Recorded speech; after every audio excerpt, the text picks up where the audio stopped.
তোমাদের সন্তান সন্ততি, তোমাদের ছেলে মেয়ে, তাদেরকে ভরণ পোষণ দিতে যায়, তাদেরকে পাল পোষ করতে যায়, এমন না হয় আল্লাহ তাআলার হুকুমের সময় হইলেও হুকুমের হুকুম পালনের সময় নেই, বা হুকুম পালন করবে এমন মানসিকতাও নাই। এমন গাফেল যেন তোমরা না হও। যদি কেউ হয় এমন হয়ে যাও, আমায় পাল দালিকা, তাদের ব্যবসার জন্য, চাকরির জন্য, আর জমিনের জন্য, তার সন্তান সন্ততির জন্য, পরিবারের জন্য, ওয়ামাইয়া ফাল দালিকা, আল্লাহ তাআলাকে ভুলে যায়, আল্লাহ তাআলার বিধানকে ভুলে যায়, আল্লাযীনা হুম ফি সালাতিহিম খাশিউন, কোন ঈমানদার নারী আর পুরুষ, ও যে ঈমানদার নারী আর পুরুষ তারা নামাজের মধ্যে আল্লাহ তাআলাকে ভয় করে, আল্লাযীনা হুম ফি সালাতিহিম খাশিউন,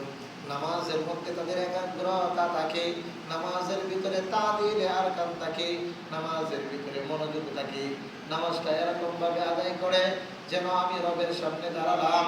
রব আমাকে দেখতেছে, আমিও রবকে দেখতেছি, এরকম মন মানসিকতা নিয়ে যে মুমিন নামাজ আদায় করে,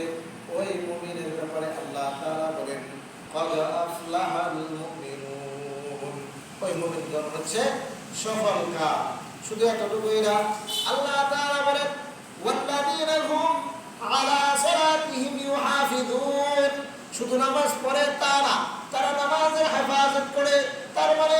একত্র পড়লো আর একত্র পড়লো এমনটা না, দৈনন্দিনের ৫ ওয়াক্ত নামাজ আল্লাহ তাআলার পক্ষ থেকে যেমন ফরজ, ওই ফরজ নামাজগুলি বান্দা আদায় করে ঠিক, কিন্তু এমন না আসরের সময় গণায় আসতেছে, এখন আইসা জোহর, আবার আসরের সময় শেষ হয়ে গেল, মাগরিব গণায় আসতেছে, পড়তেছে আসর, এমনটা না মাগরিব শেষ হয়ে এশা চলে আসতেছে, তখন পড়তেছে মাগরিব, আর এমনটা না যে